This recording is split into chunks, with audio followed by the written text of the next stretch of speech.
Hi, everybody. Thanks for joining us this evening. This is John with Murder by the Book, and I'm coming to you with another live virtual event. While we're giving everybody a chance to kind of pop in, wanted to real quick, say hi and kind of do a real quick let everybody know what's happening at the store. So we are now open for browsing. We've been open since Halloween, so everybody is welcome to come in. We've got a really great lineup of virtual events coming up. Tomorrow night, McKenna is going to be chatting with Jason Pinter about his new book. We're going to be chatting with Douglas Preston and Lincoln Child on January 19th. And on January 27th, we will be chatting with Greg Hurwitz. He's actually going to have a couple of his, people that he goes to for research help to pop in, and they'll be chatting with him. So lots of good stuff coming up. We also just launched a series of Murder by the Box gift subscriptions. So if you're interested in cozy mysteries, classic mysteries, or just wanted to know what our best books of the month are, you can check those out. That's all that info is at murderbooks.com. So tonight we're really excited to have both Nick Petrie and Don Bentley with us. We were lucky enough to be able to actually host both of them in the store in early 2020, which we're not able to say about a ton of authors. So we're excited to have them here tonight. Don Bentley is the author of Without Sanction, which is going to be out in paperback on February 9th, and he has graciously agreed to moderate for us tonight. So I'm going to bring him in. How are you tonight, Don? I'm doing great, John. Thanks for having me. Thanks for coming. So for those of you who don't know Don, as I mentioned, Without Sanction is his first novel. It's going to come out in paperback on the 9th, so you can definitely order that. And then his newest book, The Outside Man, is going to be out on March 2nd. Don Bentley spent a decade as an Army Apache helicopter pilot, and while deployed in Afghanistan, was awarded the Bronze Star Medal and the Air Medal with V device for valor. Following his time in the military, Don worked as an FBI special agent focusing on foreign intelligence and counterintelligence, and was a special weapons and tactics SWAT team member. And we're also joined with us tonight. We've got Nick Petrie with us. How are you tonight, Nick? I'm great. Thanks, John. Thanks for having us. Thanks. I feel like I always tell people that, Nick, that your series is kind of one of our new favorite ones, but it's crazy that this is book 6 in the series. Yeah, time flies. It's astonishing to me too. Yeah. So Nick's newest book is The Breaker. He is the author of the now 6 Peter Ash novels, most recently The Breaker. His debut, The Drifter, won both the ITW Thriller Award and the Barry Award for Best First Novel, and was a finalist for the Edgar and Hammett Awards. Husband and father, he lives in Milwaukee. And wanted to mention before I forget, we do also have signed book plates to go with our copies of Breaker. So if you order copies, I've dropped the links for those in the chat. You'll get signed book plates. And before I head out and let these guys chat, also wanted to mention, if you have questions for them, either on Facebook or YouTube, you can drop those questions in the comments and I will pop back on in a little bit and to relay those. So Don, I'm going to turn it over to you and I will see you guys in a little bit. Awesome. Thanks, John. Hey, can you hear me? Is my sound doing okay? You're still kind of quiet, my friend. All right. I'll have to lean in. You're going to get more of me than you want here, people. That's better. You can't have too much Nick Petrie. I mean, let's be honest. And I gotta say that I'm excited about doing this, but I'm nervous because you are the Nick Petrie, best-selling author of 6 books, the fantastic Breaker, which I loved. And so I wondered if you might humor me for just a minute and we could do this exercise together that I used to do in the FBI that would help me kind of settle my nerves. Are you good for that for just like a second or two? Sure. Okay, so I'll do my part. Your part is you just listen. So it goes a little like this. Nick Petrie, you have the right to remain silent. Anything you can and will say against you in court of law, you have the right to an attorney. If you cannot afford an attorney, one will be provided for you. Do you understand the rights as I just read to you? Why, yes. And I hear this all the time. That's good. I feel better. I hope you feel better too. I'm a little concerned about what's going to happen next.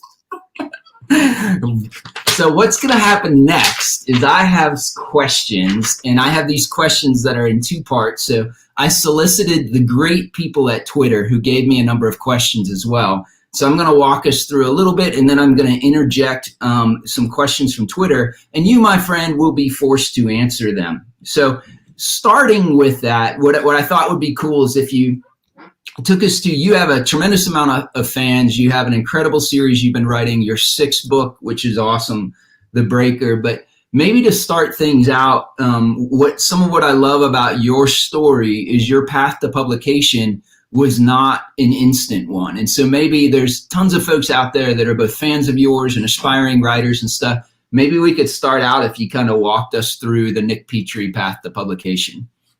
Sure. Well, you know, my first big break came in high school when I wrote for the high school newspaper. Nice. So that was where I really cut my teeth. I wrote for 25 years. People think that Reed Coleman, who's a friend of mine, refers to me as the 25-year overnight success. And I wrote for 25 years, essentially in isolation. I ran a business, so I could either I could run a business and have a family, which were important to me, and I could also either write, or I could think about publication, or I could go to conferences. And what I really wanted to do was write, and so that's kind of what I spent my time doing.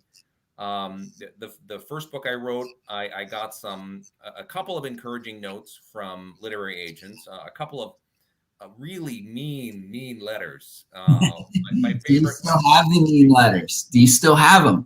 I think so. I tried looking for them a couple years ago, and I sort of lost interest, I have to say. But there was one that I remember that said basically, you should stop writing now and never write again. I mean, it was really something along those lines. And I ignored that advice, as I often do with advice. So then I wrote another book that I found an agent. So I'm not a super fast writer. So each book took me roughly 5 years with some time off in between. Mm-hmm. The second book, I found a not very good agent who was a West Coast person who I now know has a reputation as someone who was an unethical person. She got the book read by editors, but nothing happened. Mm-hmm. And then I wrote a third book that was my first sort of straight crime. Yep. And I thought, oh, this is easy. I'll just knock this out in no time. And that one took me about 5 years. No time. No time at all. And that book, the best thing about that book is I found my current agent, who is also your agent, by the name of Barbara Hoel. And she was pretty enthusiastic about it. We had an editor who said, hey, why don't you spend three months and do some rewrites, and then we'll have another conversation. It's sort of a test drive. Like, was I an adult? Could I take direction? And I said, you bet. And I went to work. And by the time those 3 months were up, the big economic crash had happened. And all of the publishing houses were no longer buying new work by new authors, and really didn't for more than a year. Yep. So those were my first 3 failed novels. And then I got my feelings hurt, and I took a sledgehammer to my kitchen, which was very therapeutic. But at the time I was working as a home inspector. So if you bought a house, you hire a guy like me to tell you what was wrong with it. And I had been a building contractor before that, so I was pretty good at that job. And I had all of these clients who I realized were coming home from the surge. So I had all these veterans who, I had thought a lot about the politics of the war, and I'd followed the course of the war, but really to my embarrassment, I hadn't given a lot of thought to the people who had been fighting it. And so this was really a kind of eye-opening for me to see these young men and women who, some of whom were doing just fine, but some of whom, had a prosthetic limb or had, burn scars or whatever else. And it really, I really started thinking a lot about that issue. And one of the things about, one of the things that's always been, and that always happens to me is strangers tell me stuff. Mm-hmm. Whether I'm waiting at the airport or, in line at the grocery store or whatever. And because I was not a part of these folks' community, right? I wasn't friends or family. I wasn't part of their military community. I was somebody that they really could say anything to because they were never going to see me again. So, we're poking around the basement of some 1920s bungalow in Milwaukee, and And we started having a conversation, and it was so meaningful to me, and I really kind of fell in love with these young men and women who had given up so much, really, for nothing more than an idea. They'd signed up right after 9/11 to protect their country and to be useful. And that was kind of the origin of the book that became The Drifter, which is the first in the Peter Ash series. And that's a long answer to your question. No, but that's exactly where I wanted to go next, because now we have Peter Ash, who is the centerpiece, your protagonist for all 6 books. And as you pointed out, which I think you get asked a lot, you're not a veteran, you don't have family members or close family members that are veterans, but you've been absorbing, you're spending years not really knowing it, just being a sponge and absorbing all of these stories and traits. And Peter Ash is born out of that. But Peter Ash is pretty unique, and he has unique in a lot of ways, but he has this quality that dime out Tom Colgan a little bit, who got to help edit one of your books. And he's like, man, I love Nick and I love his writing, but I'm always curious how he's going to solve kind of the Peter problem next, or how he's going to deal with the thing that Peter has. So what is that thing that Peter has that I'm kind of alluding to that makes him unique, and how did you come up with that? Well, I wanted The Drifter because I wasn't thinking about the series. I never thought that The Drifter would ever be published, because I hadn't been able to get the first 3 published. So, why would the 4th book be any different? Right. But I wanted that book to be sort of a realistic depiction of a life, and there are obviously some fantastic plot points in these books. There are, these aren't things that really happen to normal people, certainly not more than once. But I wanted it to feel realistic. I didn't want him to be a Superman. And one of the I didn't really consciously say I need to give him a weakness or a challenge. It just kind of, he just sort of evolved into somebody with post-traumatic stress. He's in the first book, he's essentially a homeless person. He's high functioning. He's living out of his car because he can't go inside. His post-traumatic stress takes the form of claustrophobia. And he calls it the white static. And the readers feel that white static as it's really the arrival and culmination of a panic attack. And so part of what I did with that book especially, but also with just Peter's character, is it's almost another character in the room. And he can only be inside for so long before it starts to let him know that this is not okay. And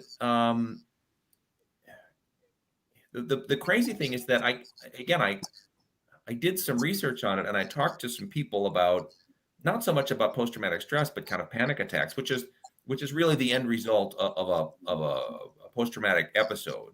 Sure. And they, there are as many different kinds of PTSD as there are people who suffer from it. So they're all unique, but the thing they have in common, many of them, is sort of this sort of free-floating anxiety that builds and builds and builds. The crazy thing is how many people have reached out to me to say, how did you know how that felt? People with post-traumatic stress, people who have that experience on a regular basis. And I didn't really. I just, it just sort of showed. A lot of stuff in my work just kind of shows up. I'm on a walk, or I'm even sitting at the keyboard. And I kind of wanted to give it a name. I wanted to give it a shorthand, and the white static was sort of what came up. And you do such a good job with that. And what struck me, and we kind of talked about a little bit before, is when you're a writer, especially when your first book hasn't come out yet, everybody gets scared when their characters suddenly see the light of day, right? But you had that extra kind of maybe trepidation in that you wrote a very specific character, a veteran or somebody that served, that you felt in some ways that, which I don't agree with, because you did it very, very well, that maybe you didn't have the experience to write, or what was that audience going to react, or how would they receive Peter Ash? And so how did that, once that book went out into the wild and you're like, holy crap, people are actually going to read this, soldiers are going to read that. What was that like, and what was their feedback when they started reading that series? Well, I absolutely had kind of a holy crap moment because none of it's real. Like when the publisher decides to buy your book, it's like, oh great, that, but it's not real. And it was, I don't know, it was a week or two before that book actually was going to hit the bookshelves when I was like, holy crap, like 15 people might read this book. and one of them might be a veteran, and oh my God, like, do I have any idea what I'm doing? And I didn't show it to a bunch of people either. My wife reads everything. My agent read it. The editor read it. None of that came up beforehand. But I just had this wave of, insecurity about, is this thing gonna, how's this thing is gonna land? And then the amazing thing that happened is people started showing up to events. Mm-hmm. The one that really sticks in my mind, or one of them, is I did an event at a library, and these at the very end of the signing line, these two older women come up to me, and they say, we're sisters, and both of our husbands were in Vietnam, and your book helped us understand how to talk to them. And I just like that, like I guess I've done okay, right? Like, I guess. And they said our husbands won't come up to talk to you, but we wanted to thank you. And I'm writing stuff that I want to be fun, right? I want this to be fast and fun and entertaining, but I am trying to talk about kind of more serious things inside this. Yep. And it means a lot to me that I've actually done it well enough that it means something to people who are living that experience. No, that's incredible. And speaking of serious things, I'm going to take my first question from the Twitter folks, the Twitter people. And this is a yes or no question for you. So it should be fairly simple to answer. Very serious question. Very, very serious. And so the first question is yes or no. Is Bill Schweigart the sexiest man alive? Yes or no? No. Oh, I'm sorry, Kate. I tried. Okay. So here is the more serious question. Alive is the more serious question. He used to fly helicopters. He's got great hair. I'm sorry, we digress. I apologize. We digress. The more serious question. I've completely lost control. John, save me. No, not yet. I'll pull it back. So we just got done talking about Peter Ash and what a great character he is. One of the folks from Twitter said they love Lewis and June, who are your other two reoccurring characters with each one. And the question is, how did you come up with the personalities for Lewis and June? Well, Lewis was an accident. Lewis started out, and I'm going to do a little bit of spoiler stuff, but not very much. Lewis started out in the first book as an antagonist. Mm-hmm. And he and Peter were clashing. Lewis was sort of the local warlord in this lousy neighborhood that he was where he was trying to get some stuff done. But it turned out that they had more in common than they thought. Lewis was a street kid who turned into the kind of guy who robs drug dealers for money and has built that into a small real estate empire, while still continuing his chosen profession. But he'd also done a stint in Iraq as an alternative to going to jail as a younger man. Mm-hmm. So they have that a little bit in common, and they both really believe in honor and in doing the right thing, and they can see that in each other. Yep. And it's been fun to develop that relationship as the books have gone on as well, because that relationship, I wanted to talk a little bit about how, and I'm sure you know about this firsthand, Don, about how people who are in combat together develop a special kind of relationship that is unrivaled anywhere else. It is a certain kind of relationship, and it is super powerful. And I'm really interested in male relationships, and it's one of the things that interests me in fiction for sure. Fathers and sons and friendships and all that stuff. And so I wanted to play with that a little bit. So that's Lewis. And Lewis is a good foil for Peter, because Lewis ends up being kind of a solid citizen, despite the fact that he has a very large gun collection. Yeah, and you almost talk about that a little bit, because I think I'm gonna say it was intentional because you're brilliant, but you almost take the two and you reverse them. Where a lot of times it's Lewis that's now, who originally was, as you said, was the gang lord or whatever. Now Lewis a lot of times restrains Peter's, worse urges and stuff, and becomes almost the law and order kind of symbolic thing in that relationship. Is that something that you meant to do, or that's kind of evolved, or how did that happen? It wasn't something I meant to do, and I'm not sure that's something I think I actually do. I guess I'm trying to have Lewis be sort of the more stable person, right? Lewis is a family man. Yep. And Lewis uses Peter's kind of wild adventures as, Peter is always out to be useful in the world and to do some good. And Lewis is using Peter's adventures as a way to, sort of give back for the bad things that he's done, right? Peter is his path to some kind of redemption. Yep. I didn't want Lewis to be sort of a normal sidekick, right? I didn't want Lewis to be like Hawk with a shotgun, or Bubba Rogowski in the Dennis Lehane, or those early Dennis Lehane PI novels. I didn't want him to be, kind of that loose cannon figure. I want him to be sort of a grounding figure. Mm-hmm. I'm not, So then June, I just needed somebody who was going to be strong enough to stand up to Peter, because Peter's a pretty substantial character, and I needed June to be the kind of woman who could handle his particular brand of crazy, and also like not put up with his crap. Yep. So she's obviously modeled on my wife. I mean, that's really, those are the character traits that are essential. Yep. No, that's a great now segue into the fantastic book you just wrote, The Breaker. So number 6 in the series. You did some really interesting things in that book that I want to dig into a little bit, but I want to start with my mentor, a guy named Nick Petrie, told me on my first book tour. I said, Nick, what do I even talk about? Like, I'm not all that interesting. And he said, Don, tell the origin story of the book. So Nick Petrie, tell the origin story of The Breaker. I have to talk a little bit about the previous book. This book is in a way kind of a reaction to, or a follow-up to, the previous book.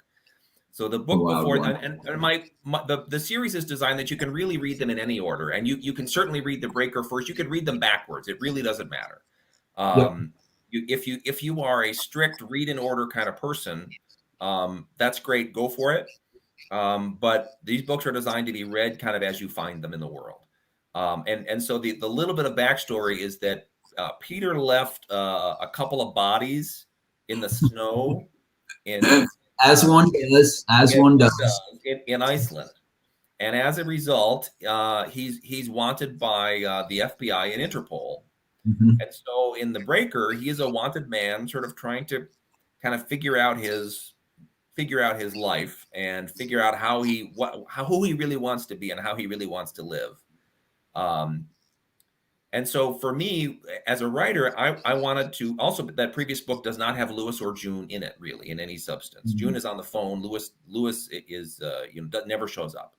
Yep. And so I wanted to have the three of them together again, really on page 1. The way the book got laid out, it's actually page 2, but on my Word document, it was page 1. Mm-hmm.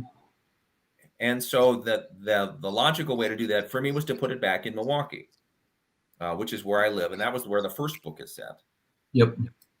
So I was actually sitting having coffee outside the Milwaukee public market, which is kind of it's a there's food stalls and not many fruits or vegetables anymore, but you can get 18 kinds of ethnic food and you're a big salad and whatever else. So and there's one of my favorite coffee shops is across the street. So I was sitting there, thinking to myself, well, what if a guy with an assault rifle walked in to the market?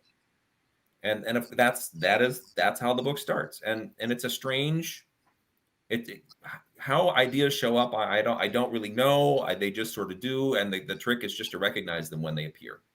So unfortunately, you're deviating from the script of my interview. I wasn't going to get to this question, but since you're the author, we can go with what you talked about. So you do some wonderful misdirection in The Breaker. And since you just said that scene, there's something early on that happens that the reader expects is going to be one thing and turns out to be something very, very different. And how does, from a process standpoint, did you know that when you were writing it? Is it something that evolves over drafts? How do those delightful twists and turns come into being? Well, I begin a book with kind of a situation, right? So Peter and June and Lewis are, surprisingly enough, meeting for coffee outside the public market, and they watch a man with a gun under his jacket. I heard this before. I know, it's crazy how that works. But that wasn't that. I mean, there are a couple of sort of logical directions a story like that can go. Mm-hmm. And that was not the kind of story I wanted to tell. Yep. And so, you begin the way you begin, and then you start to swerve. Yep. I wish I could say I had a plan or a process that made any sense to anybody but myself. Of course you do. It really is just sort of, things show up in my head and I try it out on the page, and if it feels right, that's the direction I go. Sometimes it doesn't feel right, in which case I just hit the backspace key a whole bunch of times and then we start over. It is an inelegant, messy, and time-consuming process, which is why I will never be the sort of talented, fast author who writes 2 books a year. I mean, that's beyond me. Right. So we're going to come back to that. But before you get away from that topic, so you also did some neat things in this book, in that one of the organizations that you mentioned, I've actually worked with before. And I'm like, so Nick's got that going on here. And so I'm not going to give anything away. Dear readers, please read this and find it, and then maybe post to Nick's Twitter feed and see if you can figure out which one I'm talking about. But one of the Twitter people said, will Peter ever team up with the FBI or CIA? Question. Well, so the one of the things that I like the best about this series is that, in general, the books are all taking place in different settings, right? So there's a book the first book set in Milwaukee, the second book set on the West Coast, the third book set in the Denver and the newly legal cannabis industry. The fourth book is set in Memphis, in sort of with a young black street musician. The fifth book is set in Iceland. I mean, the goal for me is to have these books be able to range far and wide. Yep. And because there are only 3 continuing characters, really, I can tell a whole range of different kinds of stories, and I don't have to do a lot of record keeping, for where are these 12 other characters today, right? Yep. Which is which becomes really onerous once you get farther into a series. You have to spend a lot of time kind of keeping up with people. Yep. If you're writing a very deeply populated thing, but I wanted to be able to tell, where Peter is in support of law enforcement. Peter's running for law enforcement. Law enforcement is nowhere to be found. Peter is chasing somebody. I mean, a big story, a small story, kind of a world-ending story, or something that's much more intimate. And one of those ideas that I have, which is how is, to have Peter sort of connect to some sort of organization, which would help provide him with some support, so that he's not always, winging it every minute. Yep. So, it's a, and those ideas sort of, I have a whole bunch of Peter Ash book ideas, and it'll be interesting to see kind of which one happens next. So let's talk about the fact that you're 6 books in to a series that, when you wrote the first book, you didn't think was maybe ever even going to be published, let alone would be a series, right? And so the esteemed Tom Colgan, who got to work with you on one of your books, and I got to get to work with on my books, told me once, he said, the difference between a good writer and a great writer is a great writer, pushes himself with every book, that tries to push the envelope, tries to do something different, tries to not mail it in. And so in The Breaker, you do that in a number of different ways, but two of them is that I think you have a tremendous amount of point of view growth in characters that maybe traditionally aren't huge point of view characters. So can you talk a little bit about that, and maybe was that your way of pushing the envelope on the sixth book to try and do something that you hadn't done before, or what kind of led to that? Well, I always kind of give myself an assignment or two for every book. And one of the assignments for this book was that I really needed to dive deeper into Peter and June, what their relationship is. And they needed to get a better understanding of who they were to each other. Again, because of the events in the last book. Not that, again, you don't really need to know what they are. You just need to know that Peter did not behave as well as he could have. Peter did not behave like a good boyfriend. Yep. And so one of the ways I wanted to do that, and June is such a great character. This is really as much of a June Cassidy book as it is a Peter Ash book. There's a very close to equal point of view, I think, on both of them. And I wanted her not to be the girlfriend character. I wanted her to have a real substantive role. And in fact, in this book, June is really the driver. June is the one who says, you have to pursue this. We have to pursue this. And that was both fun to do, and it let me illuminate another piece of that relationship. It was a plot choice that let me look closer at who they are to each other.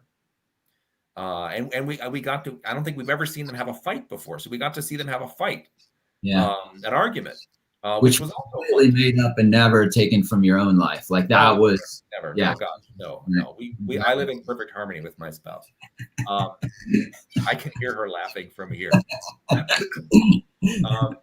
But so that was kind of one assignment, and then the other was that I wanted to write about technology, and that's sort of the other kind of new twist in this book. Is there's a sort of a technology plot line, which I'm not. It's just not the direction of the book going forward. It's just another new thing I get to try. Yep. Did I answer your question at all? Absolutely. And while we're here, we're going to take another question from the Twitter people. And this one is, Nick Petrie, are you going to be a lazy bum again in 21? So I think you know who may have said that question. My editor? My agent? Probably my agent. A little closer. She might be standing behind you. I don't know. But just, you don't have to answer that. We'll continue. No, I know who that is. She doesn't use the word bum. She uses a different word. You have made it appropriate for our life. I appreciate that.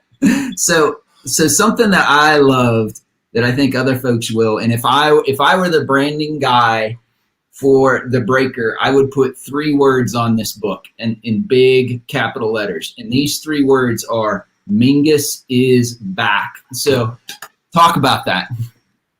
Well, so there's a dog. I'm just going to assume people have read The Drifter. That's not a fair assumption, but there's a dog in The Drifter, and it's a pretty mean, really bad smelling, very, very large, kind of funny looking dog.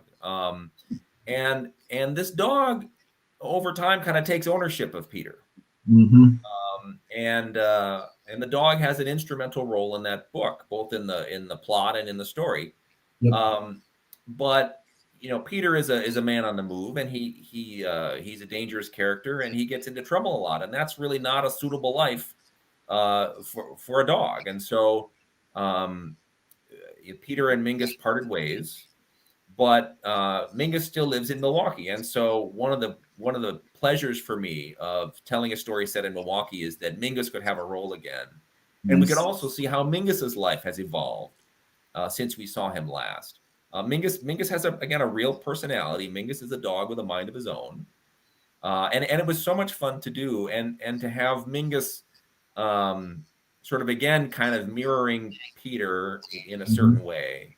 So, and it's I don't I don't know. I think I'm going to just have to ignore the laws of time as far as Mingus goes, because Mingus can't be that young a dog anymore. So, but I think Mingus may have to live forever. I would second that notion. All right, last one specifically on the breaker. So somebody just finished the breaker. They're setting the book down. What do you want them to walk away with after reading this book? Oh, I don't know. That's a great question. Well, that's why I'm here to ask them, Nick Petrie. That's why I'm here to ask them. I have no answer to that. Oh, for the love of God, try harder. All I really want is for you to open it. If you have it in your hands and you begin reading, then hopefully, if I've done my job, you only get up to use the bathroom and to feed yourself until the book is done. And that is my goal as a writer, is to disrupt your workday and make you stay up late at night. And once the book is done, your life is yours again. You can do what you want, unless you haven't read the earlier ones. In this case, what I want them to do is to go out and find the earlier books and then read those. That's not really a good answer either. It's better. It's better. I mean, let me poll Twitter. I'll give you another chance. So one of the things you alluded to before is your supposed shortcomings as a writer. So you write some of the most beautiful prose that is very elegant and is still compels a story. So you don't focus so much on language for language's sake, but what you write is incredible. And there's a scene in The Wild One where you write something about a plane coming into land, and you say something like it's the landing lights chased each other across the clouds or something like that. And I still have that image in my head of that plane coming in to land and doing so. What is that conscious decision on your part? Is language very, very important to you? Is that something that you go back through on subsequent drafts, or talk to me about that? Language is very important to me. I spend probably more time than I should on the sentences and on finding ways to say something in an interesting way. I don't think I'll ever be the kind of writer who won't tell you what people look like. I mean, and again, there are fine writers who, they'll never tell you what somebody looks like, or what the room looks like, or what the street looks like, or the kind of car someone is driving. They think that that the reader can fill that information in, and maybe they do, but that's not what I do. I want you to be able to, smell it, hear it, see it, taste it. If you're walking down a city street, I want you to smell, the garbage in the gutter, if it's that kind of street, or the flowers falling from the trees, if it's a street in Memphis. I want it to be a vivid and visceral experience. What I love about reading is that it takes me out of my own life. I mean, that's why I became a reader to begin with, is I love that escape and sort of building those visuals in my head. And so that's what I'm trying to do as a writer. But my first writing teacher would never talk about character or story or anything. We just went over sentences. And we just polished and polished and polished. And his name is Warren Hecht. He was a lecturer at the University of Michigan for years and years and years. And I learned so much from that about, when to repeat words, when to not repeat words, how to, the differences that you can make in a sentence if you just reverse the clauses. I mean, I think a lot about that stuff. And I think you can get away with more description if you are really careful that your sentences have some velocity to them. If you're careful about what you include, and that everything you include has to do a job. It has to do work, and it's got to do it on a moving sidewalk. You have to be telling a story and showing people something and giving them some emotion and some character, and to do it all simultaneously if you can. That's Steven Spielberg's famous line, is tell a story on a moving sidewalk. And I really think about that a lot. And so I think I can get away with a lot of stuff because I really think with a little bit of poetic language. Certain characters are allowed poetic language, certain characters not so much. But I think I can get away with a little bit more of that because I'm pretty good at kind of keeping things moving forward quickly. Yeah, and so let's pull that thread just a little bit further, because again, I know a lot of the folks who are watching are, aspiring writers, and have been like, man, Nick, I'm in my third book or fourth book or fifth book, and I can't make it happen. What am I missing? And so we do share the same agent, but before she was my agent, and when I was getting ready to submit the book that was without sanction to her, you were very, very kind and read it and gave me some feedback. And some of the feedback you gave me was probably very hard to give because it was very direct. And you said, look, this is really good, but you need another edit. You need to go back through, and there's some lazy stuff in here, and you need to tighten up the book. And appreciate, and you were exactly right. And I appreciate the courage it took you to do that. What would you kill me? You can kill me with your bare hands. I understand that. Not from here. But so what would you say to, and I know this is a very generic question because aspiring writers, there's a lot of different reasons why they're still aspiring, right? It could be any number of things. But what would you say from your story if you were sitting across from me or the next person? What would you tell the aspiring writers out there? Well, the thing that I really told you was, don't be satisfied. Don't ever think it's good enough. And it's not a great way to live your life necessarily, but it's a great way to write a book. What's the line? All it takes is all you've got. And I really believe that. And but you can't, you have to really set out to deliberately learn how to write. Yeah. And you do that by readings, and you find stuff that you love, and you read it again, and then you read it again. And the first time you just read for what happens. The second time you read for, a little bit of, you can sort of see the setup a little bit. And the third time through, this works really well with short stories. The third time through, because you can read them 3 times through in one setting. Yep. The third time, you can see all of the the gears and the wheels and the pinions turning. I mean, you can really see the whole thing. And if you have a novel that you love, that's like, I want to write a novel like this novel, yep. You've already read it once, read it again and take it apart. Yeah. Write an outline for it or a beat line for it. Every chapter gets a short paragraph, 3, 4, 5, 6 lines. Who's in it? How long is it? What happens? What's the point of view? Who are the characters in it? What happens? Yep.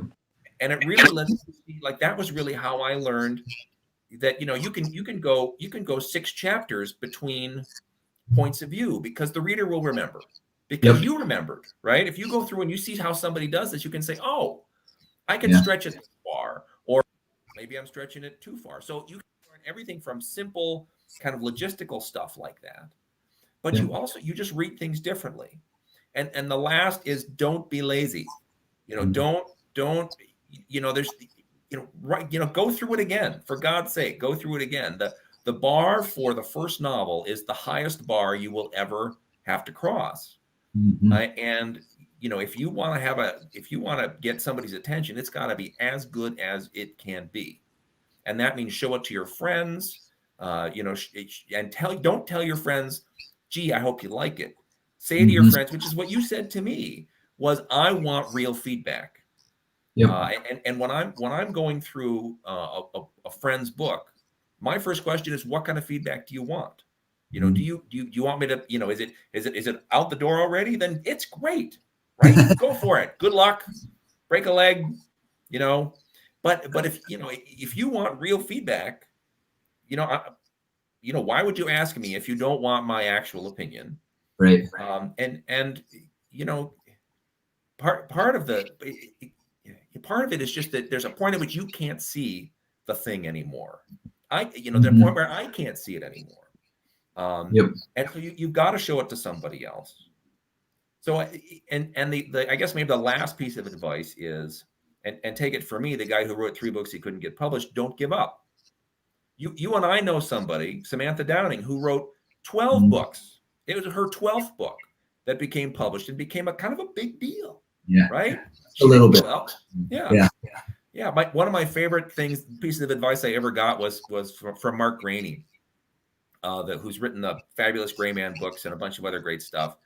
And he said, every time I think about quitting, I know that sort of this is the place where a lot of people think about quitting.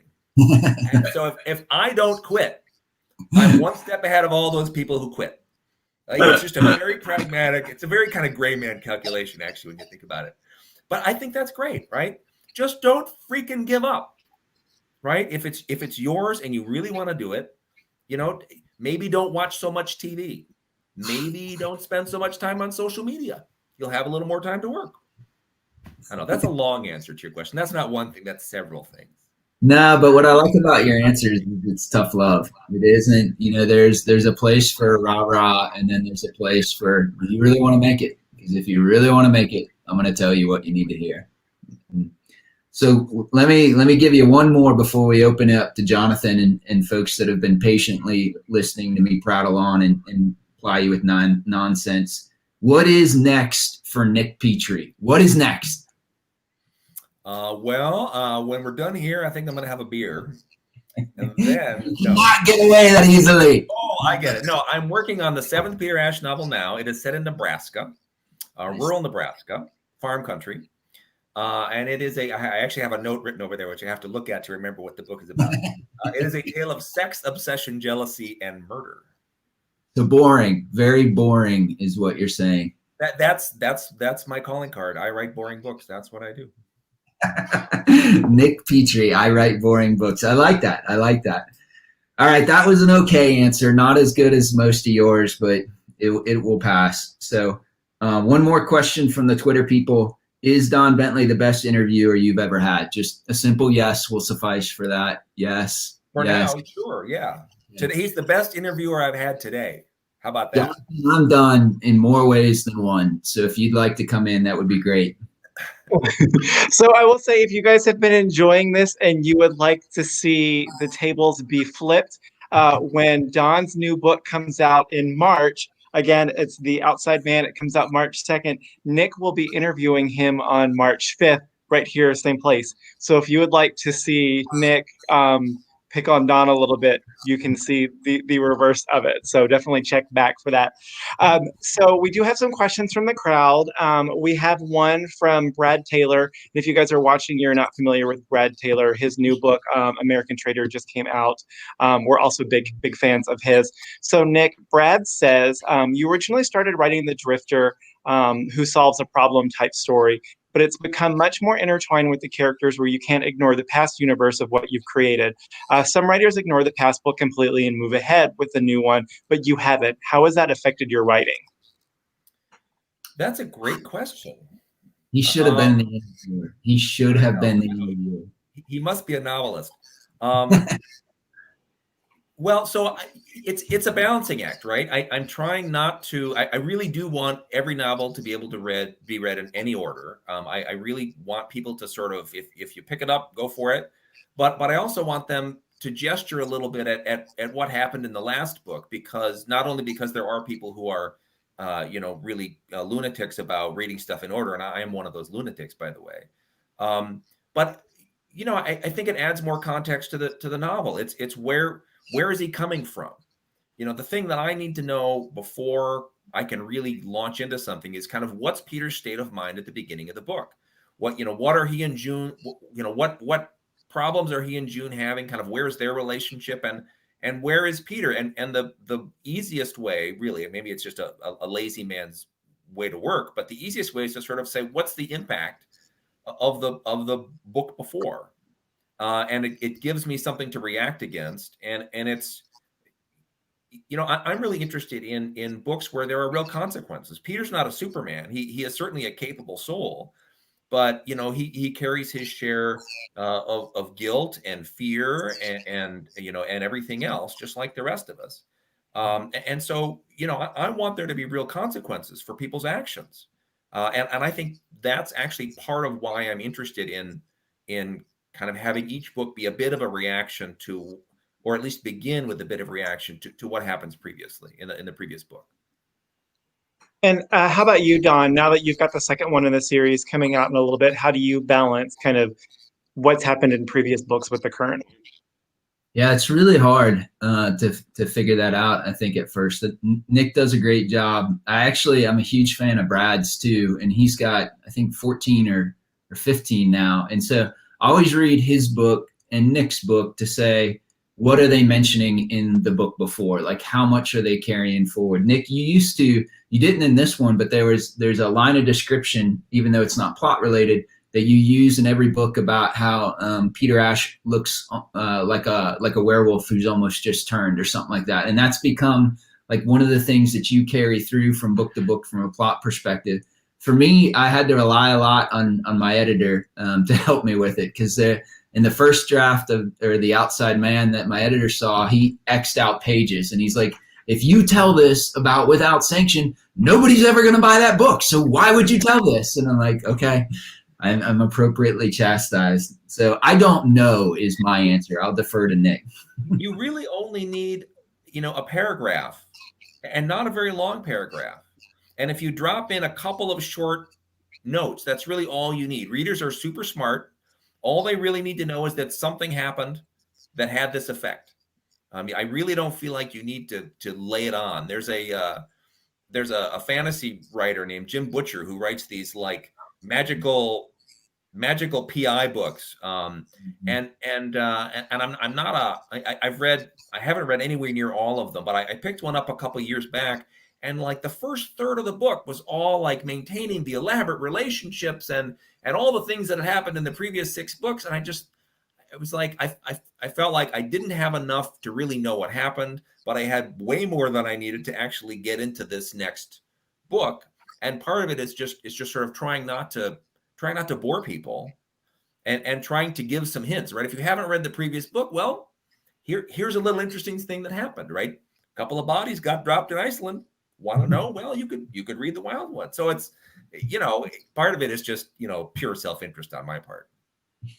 Yeah, I think for me as a reader, the balance is always, like you said, like you can kind of tell that something has happened with these characters or something in the past, and it gives you just enough that you want to go back and figure out what that is at some point, but not so much that like you have to stop everything and go figure out what that is. That's the goal. Yep. Okay. So Sean wants to know, Nick, who created the brilliant piece of art over your shoulder? That is a Margaret. Sorry, I'm reversed. That is a Margaret Petrie original. You can find her at margaretpetrie.com. And you can also, actually, she's got a podcast, which it knocks my socks off. It may not be necessarily, if you're a fan of shoot 'em up books, this is a podcast about how artists work. So if you're interested in the creativity piece, if you're interested in, kind of how artists can find their way into the work, and I'm not a writer who thinks of himself as an artist, but I have learned a lot from eavesdropping on conversations with actors and painters and musicians about the creative process. I've learned a lot about how mine works. So if you're interested in that kind of thing, it's called Authentic Obsessions, and it's on Apple Podcast and all the rest. So KO wants to know, Nick, was the Drifter your first attempt at doing a series character? It wasn't even that, because I did not think it would be a series. So it was just a book, and then it became a series because my publisher said, "Hey, we'd like to see another one." I find this interesting. I don't know if you guys run into this, but every once in a while, I talk to somebody who, has the whole arc for a 9-book series, and they have the whole thing worked out, and they're like halfway through the first book. And what I want to say is, just worry about the one book. Just write the one book. And if the character is compelling enough, and there's enough, and he doesn't die in the end, you might write it up. It might turn into a series. Yeah. Pro tip. Don't kill your main characters if you want to write a series. So Stephanie says, your writing can be very lyrical at times, which appears to be a strength of yours. Do you ever have to pull back on that writerly muscle, maybe due to the genre or for other reasons? Oh, sure. It's easy for me to get bogged down in trying to find the exact, right figure of speech or something. And I'll often write down the three things that the three of them that I like, and I'll put them in brackets. And because I'm so attached to all of them, but I know I only need one, but I can't choose. So I just kind of keep writing forward. And when I make one of my next passes through, I'm like, well, these are stupid. That's the right one. And, it just becomes obvious when I'm not so engaged with it. But so, yeah, I get way too attached to, sort of some fancy piece of speech or, something I thought about in the shower, and I write it down, and I spend way too long trying to find a place to put it in. And that's just not, that's just not how it works. So Don, before we head out, you've been so gracious to do this interview with us. Can you tell everybody a little bit about Without Sanction and your series? Yeah, I thought you were going to ask about The Outside Man. Now I have to remember what.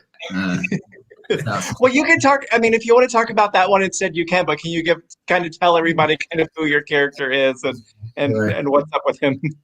Absolutely.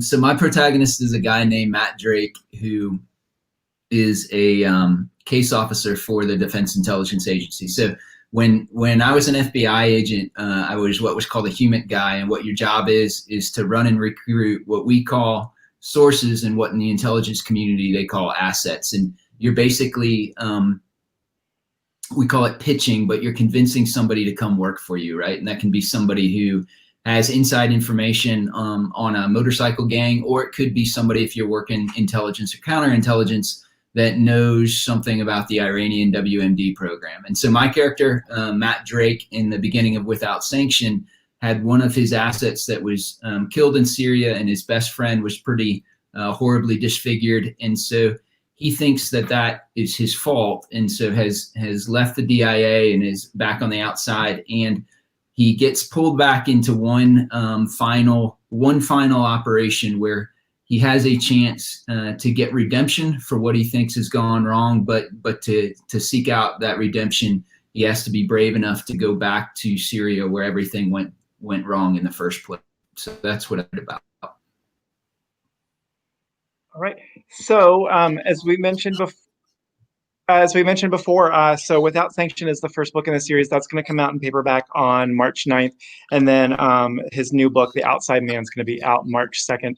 And we'll be chatting with them both on March 5th about that. So one more question before we head out. We'll start with Nick. What's something that you've read recently that you've loved? Oh, my goodness.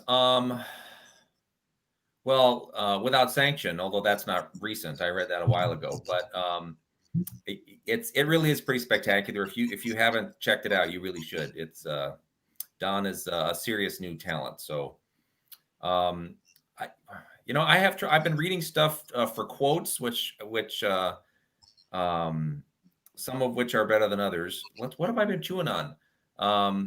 Well, actually, right now I'm rereading all of the Lawrence Block, Matt Scudder books.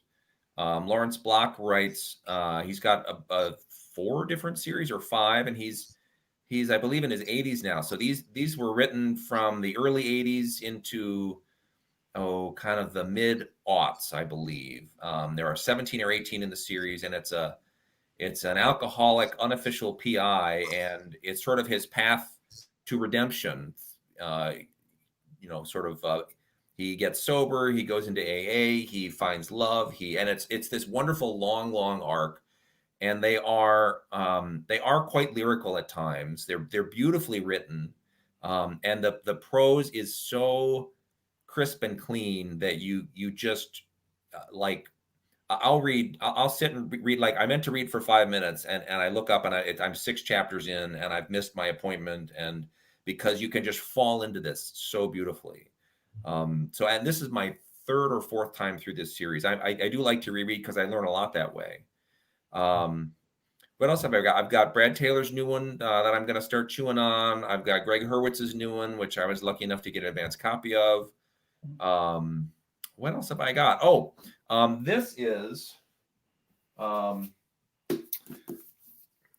not a super. Where is it? Other way. There we go. Other way. Yeah, there you go. This is not a super shoot 'em up. This is a historical mystery set in Egypt in the late 20s, early 30s. Erica Ruth is a super duper talented. She's a Milwaukee writer, and it is funny and fast. Again, the prose, the language is super crisp. You know, it's but it really has some depth, and there's a little darkness to it as well. This is someone who the main character has had a little bit of trauma in her life that she's still trying to kind of come back from. But this was one of my favorites of the year for sure. And I actually get to do an event with her tomorrow. So yeah, I really enjoyed that one a lot too. We did a virtual event with her when it came out, and we just got a galley of the second one the other day. So I'm super excited to dig into that too. And how about you, Don? What have you read lately that you liked? The Breaker, The Breaker, The Breaker. 3 times The Breaker. Seriously, if y'all haven't started Nick's series, like, you can jump into this one. Mingus is back. You will love it. I'm a huge Lincoln Lawyer fan. That Michael Conley series, The Law of Innocence, is fantastic. I just got done reading that one. It's really good. Brad Taylor's last one, Hunter Killer, is my favorite in the series far. Can't wait to see what it is with American Trader. But unlike Nick, I did not get an arc for American Trader. So, I mean, hopefully someday I'll get it. I don't know. I never get it. Anyway, I'm sure it's fantastic. And so for everybody who's watching, I just dropped links to the Erica Ruth Neubauer book, the Brad Taylor. There's a link in there in the comments and all that stuff. I just dropped one for the new Michael Connelly Law of Innocence. We still have a handful of signed copies left for that one too. So just wanted to recap. If you guys have joined us late, whether you're on Facebook or YouTube, once we are done, the program will archive the video so you'll be able to watch it again from the beginning. We've been talking with Nick Petrie, whose new book, The Breaker, just came out Tuesday. And he's been interviewed by Don Bentley, who, as we mentioned, his first book, Without Sanctions, about to come out in paperback. And his new one, The Outside Man, will be out in hardcover in March. And you can join us back March 5th to watch Nick interview Don about his new release. Gentlemen, thank you so much. I'm so glad we were able to do this virtually. I'm sorry we couldn't do it in the store, but hopefully before long we'll be able to get you guys back and do it in person. Oh yeah, I have to say, John, I really miss seeing your store. It's so much fun to walk in. You guys have such a great selection. It's one of the high points of every book tour is to get to see you and to talk to your folks. And I always get great book recommendations too. So I can't wait to be back next year. Yeah, it's been an adjustment to not be able to do this. It's been really great tonight to see. If this makes you feel better, Don, sorry. Brad Taylor just meant, he says, Jesus, Don Bentley, it's COVID. He didn't even get arcs. So,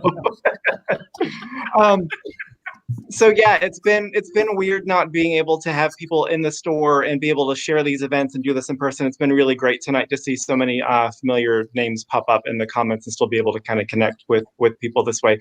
So again, it's been great chatting with you guys. I'm looking forward to being able to do this again in March. So y'all take care, and we will see you soon. All right, thanks.